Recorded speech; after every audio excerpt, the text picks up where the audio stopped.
Bonjour, je voudrais vous proposer de voir ensemble des principes qui vont nous permettre de mieux communiquer. Parce qu'on l'a tous expérimenté.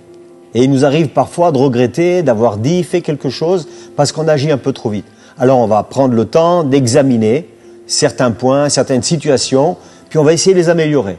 D'accord? Donc on ne se prend pas la tête et on fait ça comme un jeu. D'accord? Allez, on y va. Alors j'aimerais voir un point assez délicat aujourd'hui.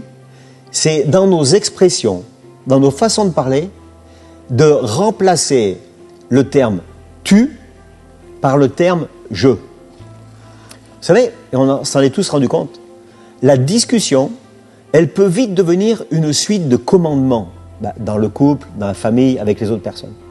C'est-à-dire qu'on peut prendre facilement l'habitude de s'adresser à l'autre par une suite de demandes. Et finalement, cette suite de demandes, elles peuvent prendre une allure d'autoritarisme. Par exemple, on va dire tu peux faire ceci, tu peux faire cela, n'est-ce pas? C'est-à-dire, c'est important de faire connaître ce qu'on pense, de parler vrai. Mais on va essayer de ne pas se mettre en avant et on va essayer d'enlever le mot ou l'expression « tu » dans notre relation.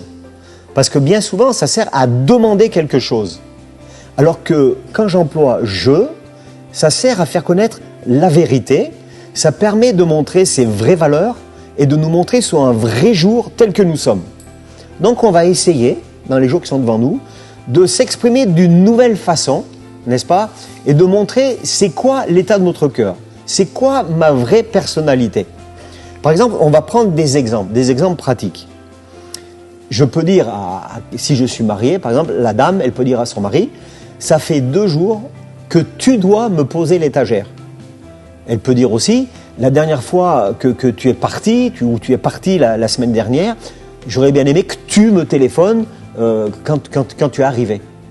Donc si on prend la première phrase, ça fait 2 jours que tu dois me poser l'étagère, ça fait comme un commandement. On va remplacer le tu, et à la place de cette phrase-là, on va dire, j'aimerais bien que l'étagère soit posée. Je serais très contente. Vous comprenez? On a enlevé le tu, l'autoritarisme, par un désir personnel, le je. Et puis au lieu de dire tu devais m'appeler quand tu arrivais, on remplace par le je. Il dit j'aurais bien aimé avoir de tes nouvelles quand tu étais arrivé à destination. D'accord? Alors c'est un exercice qui est assez fastidieux, mais qui permet une autre forme de relation, n'est-ce pas? Donc on enlève le tu et puis on met le je. Alors j'ai un proverbe, un verset de la Bible à vous donner concernant ceci. C'est le proverbe 18, verset 21 qui dit « La mort et la vie sont au pouvoir de la langue ». Pourquoi j'ai choisi ce verset-là?